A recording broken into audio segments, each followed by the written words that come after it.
Asia invented paper, gunpowder, and philosophy that shaped human civilization.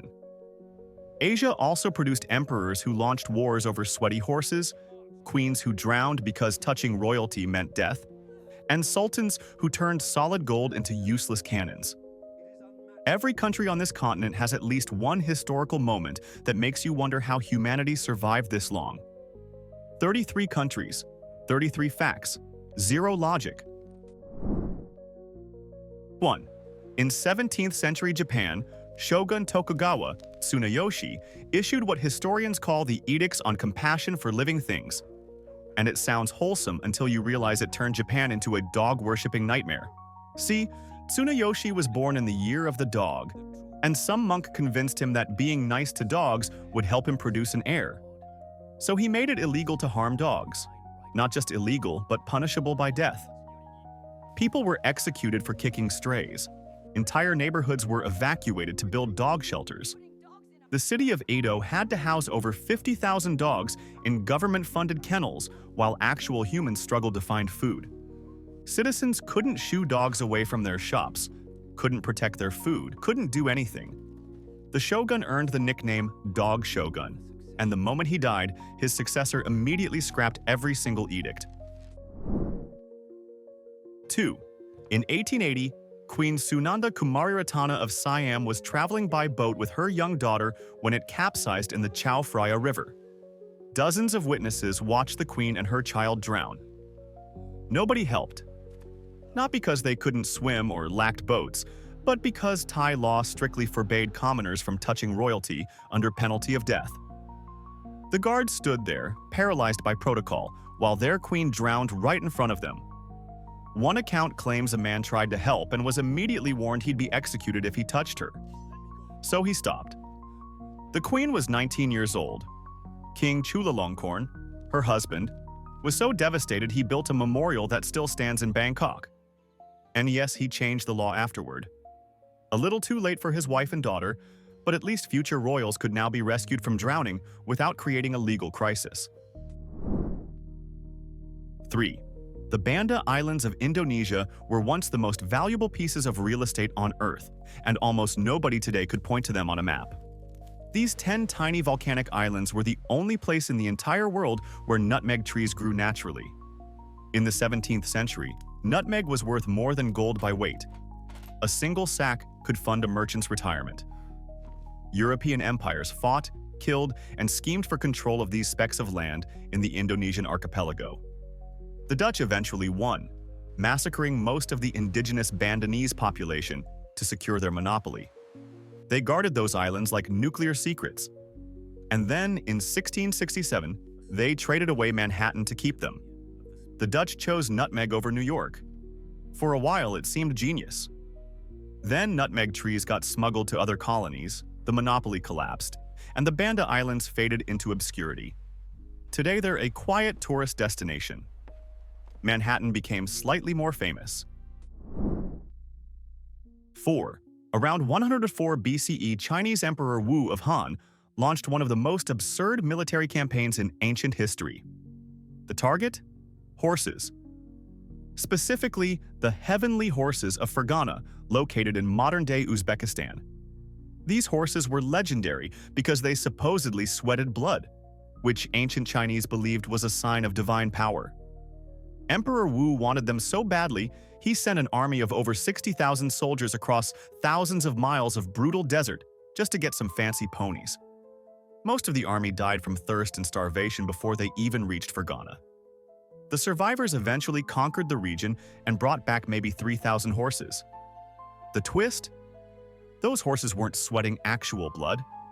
They were infected with a parasite that caused skin lesions, making them look like they were bleeding. So Emperor Wu sacrificed tens of thousands of lives for horses with a skin disease. Military genius. 5. Ottoman Sultan Ibrahim I, who ruled from 1640 to 1648, earned the nickname Ibrahim the Mad, for reasons that should surprise absolutely no one. Among his many questionable decisions was the time he ordered his entire harem drowned in the Bosphorus. We're talking about 280 women tied up in weighted sacks and tossed into the sea. Some stories say he suspected one of them was having an affair. Others claim he just got paranoid. Either way, his solution was mass murder on a scale that makes other royal scandals look like parking violations. Ibrahim also had a thing for fur, and allegedly covered his walls, floors, and cats in it. His reign was so chaotic that his own government eventually had him strangled by executioners. The man was sultan for 8 years and managed to become one of the most infamous rulers in Ottoman history. Quite an achievement. 6. The sultans of Brunei were so obscenely wealthy from controlling the spice trade that they literally didn't know what to do with all their gold. One solution? Make cannons out of it. Solid gold cannons. Beautiful, shiny, and completely useless in actual warfare. See, gold is an incredibly soft metal. Fire a gold cannon once, and you've got a very expensive piece of modern art. These cannons were purely decorative, meant to flex on visiting diplomats and rival sultans. Imagine showing up to a negotiation and your host points at a row of golden artillery that couldn't shoot a grape. That's power. Or at least, that's what passes for power when you've got so much money you've run out of logical ways to spend it. Brunei's golden age eventually faded when the spice trade shifted. But for a while, they were the kingdom that turned military equipment into jewelry. 7. In the 14th century, Sultan Muhammad bin Tughluq of Delhi decided his capital city needed to move. The destination? Dawlatabad, a fortress city located about 700 miles away in the middle of nowhere. His reasoning was strategic supposedly, but his execution was catastrophic. He ordered the entire population of Delhi to relocate on foot, including the elderly, the disabled, and children. The journey took months through scorching heat. Thousands died along the way from exhaustion and dehydration. One story claims a blind man was dragged the entire distance because exemptions weren't an option. And the punchline? After all that death and suffering, the Sultan realized Dawlatabad had no reliable water supply. So he moved everyone back to Delhi. The city had been so thoroughly abandoned that when people returned, they found it in ruins. This man had other decisions equally disastrous, which is why historians often call him the Mad Sultan. 8. The mountainous regions of ancient Tajikistan presented a unique defensive challenge. Attackers had to climb narrow paths to reach fortified settlements, which meant defenders needed creative ways to repel them. Enter the beehive catapult strategy. Defenders would keep hives of extremely angry bees near their walls and, when enemies approached, hurl them down the slopes. Imagine climbing a rocky mountain trail, exhausted and vulnerable, when suddenly a clay pot explodes near your head and releases a swarm of furious insects. You can't fight bees. You can't negotiate with bees. You just run, or more accurately, you fall off the mountain trying to escape. This wasn't unique to Tajikistan. Civilizations across the ancient world weaponized bees because they're cheap, renewable, and absolutely terrifying. But Tajik mountain fortresses turned it into an art form. High altitude plus angry bees equals defensive genius. 9. King Tigranes. The Great of Armenia ruled one of the most powerful empires of the ancient world around the 1st century BCE. His kingdom stretched from the Caspian Sea to the Mediterranean, and he wanted everyone to know exactly how important he was. His solution was a crown so massive and elaborate that it weighed down his head to the point where servants had to help support it. Some accounts describe attendants walking beside him, physically holding up the crown so he could sit without breaking his neck. The crown featured multiple tiers, jewels, and imagery representing his conquered territories. Practical? Absolutely not. Impressive? Undeniably. Tigranes literally built his self-image so heavy that he needed a support team to wear it. Eventually, the Romans showed up and knocked his empire down to size, but for a while there, he was the king who needed a whole crew just to hold his head up. 10. In 1762, Crown Prince Sado of Korea's Joseon dynasty was executed by his own father in one of the most disturbing methods imaginable. King Yongjo ordered his 27-year-old son locked inside a wooden rice chest and left there for 8 days until he died. The official reason was Sado's increasingly erratic behavior, which allegedly included violent outbursts and possible mental illness. But trapping your heir inside a rice container isn't exactly a medical intervention. The chest was kept in the courtyard during summer heat. Court officials walked past it daily. Nobody was allowed to open it. When Sato finally died, his father reportedly grieved deeply, which raises questions about why he chose this particular execution method in the first place.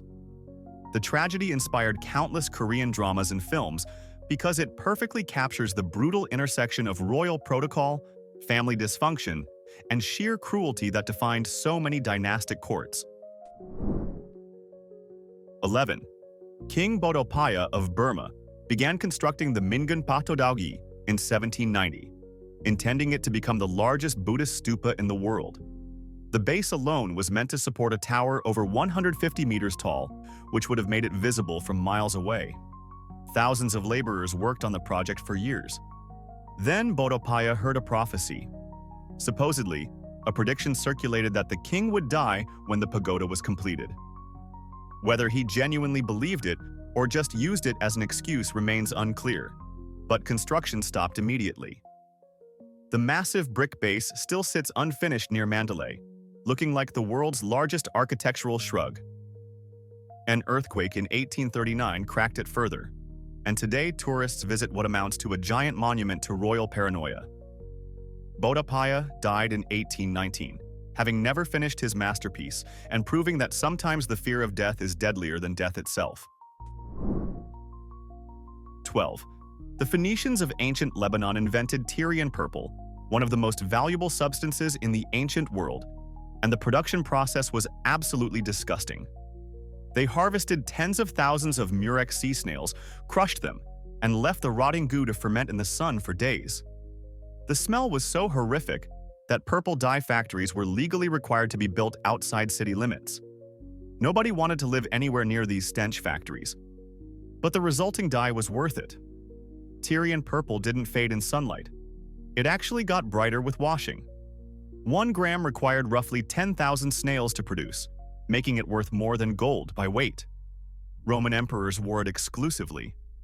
Anyone else caught wearing purple could face serious punishment.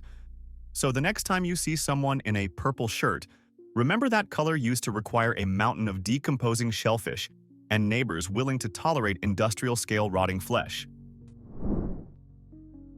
13. In the 5th century CE, King Kashyapa of Sri Lanka built his palace on top of Sigiriya, a massive rock formation rising 200 meters straight up from the jungle floor. The location wasn't chosen for the views. Kashyapa had murdered his father, stolen the throne from his brother, and was convinced his sibling would return for revenge. So he built a fortress in the sky. The only access was through a series of narrow staircases carved into the rock face, passing through a gateway shaped like a giant lion. Attacking this place would require climbing single file while defenders dropped things on your head. Kashyapa spent 18 years up there, surrounded by gardens, frescoes, and an elaborate water system. When his brother finally showed up with an army, Kashyapa rode down to fight and promptly got himself killed. All that paranoid architecture, and he died in the valley anyway. 14. In the late 19th century, Nasser al-Din Shah of Persia allegedly gambled away exclusive rights to Iran's entire tobacco industry during a card game. Some versions claim he lost it to a British businessman. Others suggest he traded it for access to a particular woman in someone else's harem. Either way, the tobacco concession of 1890 gave a British company complete control over Iranian tobacco production, sale, and export. Iranian merchants were furious. The public was outraged. A nationwide tobacco boycott followed, led partly by religious leaders who declared smoking haram until the concession was cancelled. The Shah eventually backed down and paid massive compensation to cancel the deal. It became one of the first successful mass protests in Iranian history and proved that when your ruler gambles away national resources for personal entertainment, sometimes the people actually push back. 15. When Timur, known in the West as Tamerlane, captured the Persian city of Isfahan in 1387, the population initially surrendered peacefully. Then they rebelled against his occupying forces, killing some of his soldiers. Timur's response was to order a pyramid built from human skulls outside the city.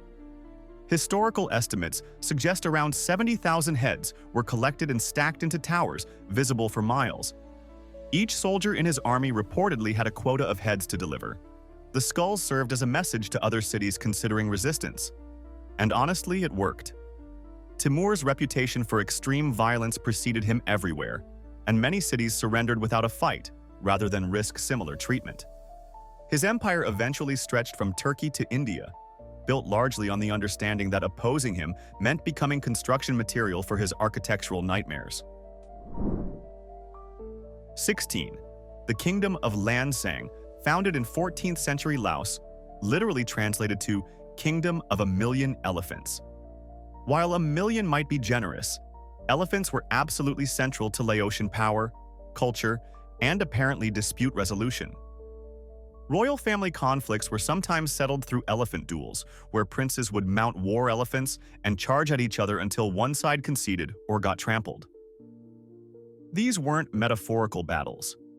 Armored elephants smashing into each other while royals clung to their backs was considered a legitimate way to determine succession rights. The kingdom eventually fragmented into smaller states, but the elephant obsession persisted. White elephants were considered sacred. Insulting someone's elephant was grounds for serious retaliation. For centuries, Laos built its entire identity around these animals, making elephant duel just another Tuesday in royal politics. 17. During Korea's Joseon dynasty, royal medical care operated under restrictions so strict they occasionally became fatal. One documented case involves a king, possibly Haeunjong, whose illness required acupuncture at specific body points that court physicians were forbidden to touch. The king's body was considered sacred, and unauthorized contact was a capital offense. Doctors could examine from a distance, prescribe medicines, and theoretically perform acupuncture, but only on approved body parts. The problem was, the king's condition required treatment in places deemed inappropriate for commoner hands, so they couldn't treat him properly. He died from what was essentially a curable condition because etiquette outranked medicine. This wasn't an isolated incident. Royal courts across Asia had similar issues where protocol created medical obstacles. Being king sounds great until you realize dying from preventable illness is preferable to letting a doctor touch your armpit. 18. Long before Spanish colonization, Filipino warriors practiced a form of dental decoration that was equal parts intimidation and status display. Gold pegs, caps, and filings were inserted directly into teeth, creating a gleaming metallic smile visible whenever they opened their mouths. The practical application was battlefield psychology. Imagine charging at an enemy who grins at you with a mouthful of gold. It communicated wealth, fearlessness, and a certain disregard for dental comfort. Spanish colonizers documented this practice extensively, often with a mix of horror and fascination. The gold wasn't just decorative, it represented social standing. More gold meant higher rank. Warriors would literally smile their credentials at each other before fighting. The tradition declined under Spanish rule, but archaeologists still find golden teeth in pre-colonial burial sites, proving that weaponizing your smile is an ancient Filipino innovation. 19. Kublai Khan, grandson of Genghis Khan and ruler of the Mongol Empire, attempted to invade Japan twice. Both times, his massive fleets were annihilated by typhoons. In 1274, his first invasion force of around 900 ships landed briefly before a storm destroyed much of the fleet, forcing a retreat. Undeterred, Kublai assembled an even larger force in 1281, reportedly over 4,000 ships carrying nearly 140,000 troops. Another typhoon, another catastrophe. The Japanese called these storms kamikaze, meaning divine wind, believing the gods themselves protected their islands. The irony is that Kublai Khan conquered most of Asia using superior planning and logistics, but apparently forgot that weather exists. Twice. The failed invasions bankrupted the Mongol treasury and marked the beginning of their empire's decline. Japan remained unconquered, protected not by armies, but by really inconvenient timing and Kublai's refusal to check a weather forecast. 20. The Sumerians of ancient Mesopotamia, in what is now Iraq, invented beer around 5,000 years ago, and their version was nothing like modern brews. Sumerian beer was thick, chunky, and often filled with floating grain particles and sediment. Drinking it directly from a cup meant getting a mouthful of fermented sludge, so they invented the drinking straw. Archaeological finds include elaborate metal and reed straws specifically designed for beer consumption, some even featuring built-in filters. Beer was so important to Sumerian society that workers were partially paid in beer rations. There was a goddess of beer named Ninkasi, and hymns were written praising her. The recipe was essentially fermented bread dissolved in water, which sounds disgusting until you remember these people also invented writing, mathematics, and urban civilization. They earned their chunky beer straws. 21. The Malacca Sultanate, which dominated Southeast Asian trade routes in the 15th century, developed creative punishments for criminals that prioritized public humiliation over simple execution. Thieves, depending on the severity of their crime, could be sentenced to being smeared with hot tree resin and stuck to a wooden post in the marketplace. The resin dried hard, essentially gluing the criminal to the pole until authorities decided to release them. Meanwhile, everyone passing through the market could see exactly who had been caught stealing and mock them accordingly. The punishment combined physical discomfort with extended social shame, which, in a trading hub where reputation mattered, could be worse than death. Malacca's legal system featured numerous equally creative penalties, reflecting a society where commerce was everything and damaging trust within the merchant community carried severe consequences. 22. The ancient city of Merv, located in modern Turkmenistan, was once one of the largest cities in the world and the eastern hub of the Silk Road. Among its many legends was the belief that the city was protected by enchanted steel cats. These weren't living animals, but supposedly magical statues or talismans placed at strategic points around the city to ward off evil and bring prosperity. Travelers reported seeing cat imagery throughout Merv's architecture and hearing locals explain their protective significance. Whether this was genuine religious belief or creative marketing to impress visitors remains debated. What's certain is that Merv's luck eventually ran out. The Mongols destroyed the city in 1221 in one of history's deadliest massacres, proving that steel cats, magical or otherwise, offer limited protection against actual armies. The ruins still exist, cat statues included, standing as monuments to faith in feline guardian spirits. 23. The Indus Valley civilization, which flourished in modern-day Pakistan around 2500 BCE, had better sanitation infrastructure than most European cities would achieve until the 19th century. Mohenjo-Daro and Harappa featured private toilets connected to sophisticated drainage systems that carried waste away from living areas. Houses had indoor bathrooms. Streets had covered drains. The engineering was so advanced that archaeologists initially struggled to believe a Bronze Age civilization could achieve it.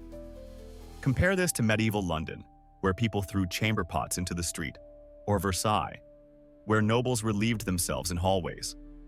The Indus Valley had functional sewers 4,000 years earlier. Why this technology was lost or ignored for millennia remains one of history's frustrating mysteries. Humanity invented the flush toilet, forgot about it, reinvented open sewage, and then spent centuries rediscovering something ancient Pakistanis already perfected. 24. Angkor Wat and its surrounding temple complex in Cambodia represented one of the most ambitious hydraulic engineering projects in ancient history. The Khmer Empire built an intricate system of reservoirs, canals, and channels to manage monsoon flooding and provide water during dry seasons. For centuries, it worked beautifully. Then it became too complex. By the 15th century, the system had grown so elaborate, with so many interconnected components, that maintaining it required knowledge that gradually disappeared as engineers died without fully training replacements. Minor failures cascaded into major collapses. Droughts hit harder because reservoirs weren't properly managed. Floods caused more damage because channels weren't maintained. Eventually, the capital was abandoned, not because of invasion or plague, but because nobody fully understood how to keep the plumbing running.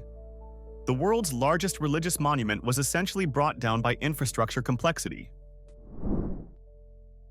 25. In 1969, archaeologists in Kazakhstan discovered the burial of the Golden Man, a young Saka warrior interred in a suit containing over 4,000 individual gold pieces. The armor, headgear, and decorations were so elaborate that reconstructing the outfit took years. The warrior was likely a prince or high-ranking military leader buried around the 5th century BCE. Every element of the costume communicated status, from the pointed golden hat to the decorated boots. The Saka people were nomadic warriors who dominated Central Asian steppes, and their burial practices reflected enormous wealth accumulated through trade and conquest. The Golden Man became a national symbol of Kazakhstan after independence, representing ancient heritage and the sophistication of steppe civilizations often dismissed as primitive nomads. 4,000 gold pieces for one burial suggests that primitive is probably the wrong word. 26. Pre-Islamic Arabian tribes had fascinating methods for handling guilt and spiritual cleanliness. Among some Bedouin communities, people would fashion small figurines from dates or other foods and symbolically transfer their sins onto these objects before burying them in the desert. The idea was that sins, like physical objects, could be physically relocated and disposed of. Bury your date statue. Bury your guilt. Whether this was mainstream practice or limited to specific regions remains debated, but early Islamic sources reference such traditions when discussing pre-Islamic belief systems. The practice highlights how desert communities conceptualized morality and purification in tangible, physical terms. You couldn't just feel sorry for your mistakes. You had to make something, transfer the badness, and physically get rid of it. Convenient, in a way. Modern therapy takes years. Ancient Arabians just needed some dates and a shovel. 27.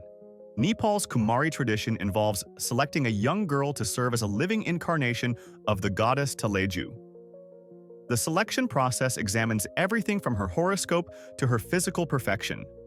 Once chosen, the Kumari lives in a palace, receives worship from devotees including the king, and appears at festivals as a divine figure. But her reign ends the moment she shows any sign of impurity, specifically the first loss of blood. This includes menstruation, obviously, but also something as minor as a scraped knee. One accidental cut while playing, and divine status evaporates. Former Kumaris return to ordinary life, often struggling to adjust after years of being treated as a goddess. The tradition continues today in Kathmandu, where tourists can sometimes glimpse the current Kumari at her window. She sits there, divine and untouchable, hoping she doesn't trip. 28. Before oil transformed the region, Gulf Arab elites measured status through falconry. A well-trained falcon wasn't just a hunting tool, but a symbol of wealth, patience, and refinement. Sheikhs would spend enormous sums acquiring and training these birds, displaying them at gatherings the way modern executives might show off luxury watches. Falcons had their own servants, diets, and medical care. Trading falcons between families cemented alliances. The quality of your falcon said everything about your social position. When someone showed up with an exceptional bird, it communicated resources, connections, and taste without saying a word. This wasn't unique to the United Arab Emirates, but the Gulf states particularly elevated falconry into high art. Today, falcons in the UAE get their own passports for international travel. Some things never change. 29.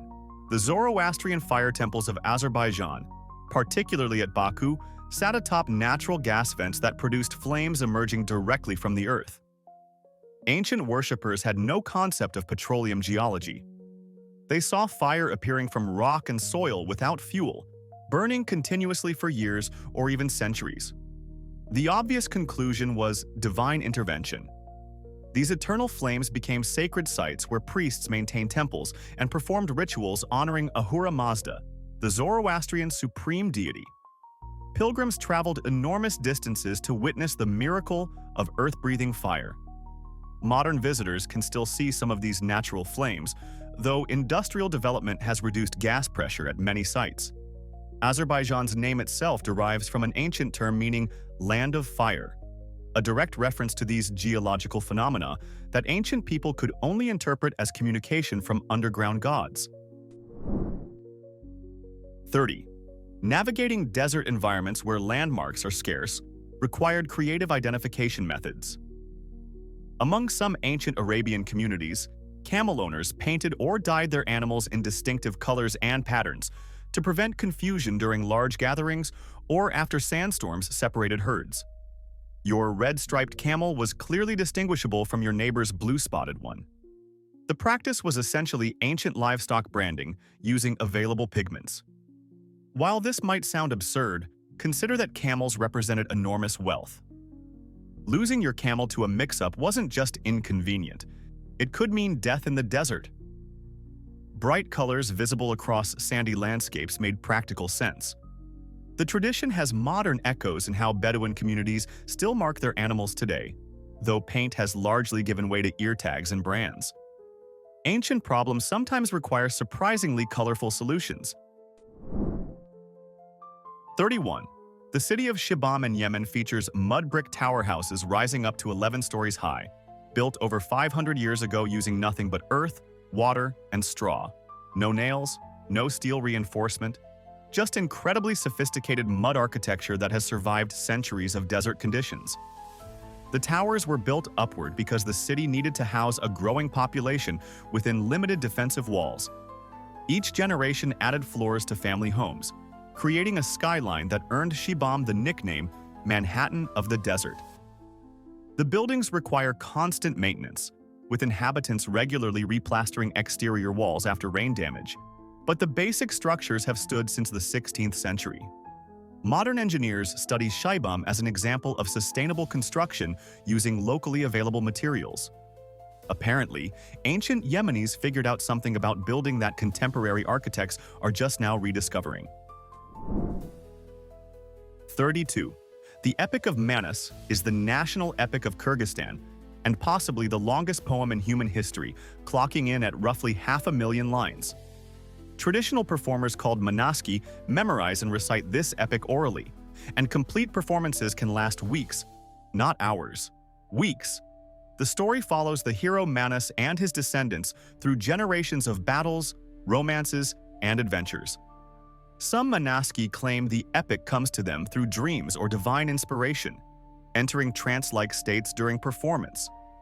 The tradition was nearly destroyed during Soviet rule when authorities viewed it as dangerous nationalism. Manaski were persecuted, and the epic survived largely through secret family transmission. Since Kyrgyzstan's independence, Manas has become a powerful national symbol, and master performers are treated as living treasures. Imagine Homer's Iliad, but 20 times longer, and you begin to understand what these performers accomplish. 33. The Nabateans, an ancient Arab people centered in modern Jordan, built their famous city of Petra and accumulated tremendous wealth through a monopoly on bitumen trade from the Dead Sea. Bitumen, a naturally occurring tar-like substance that floated to the surface of the Dead Sea, was essential for mummification in Egypt and for waterproofing ships throughout the Mediterranean. The Nabateans controlled access and extraction, charging premium prices to anyone who needed this sticky black gold. Their wealth funded the elaborate rock-carved architecture that still amazes tourists today. When you look at Petra's treasury facade, you're looking at a building paid for by ancient asphalt sales. The Nabateans eventually declined after Rome annexed their territory and found alternative bitumen sources, but for several centuries, they were the petroleum barons of the ancient world. 33 countries, 33 moments where someone with absolute power made absolutely terrible choices. And honestly, most of these decisions made perfect sense to the people making them. That's the scary part. Now here's what I need from you. Pick one fact from this video and defend it. Explain why that ruler or civilization was actually right. Best argument gets pinned. Go. And if this video made you feel smarter than ancient emperors, subscribe and like.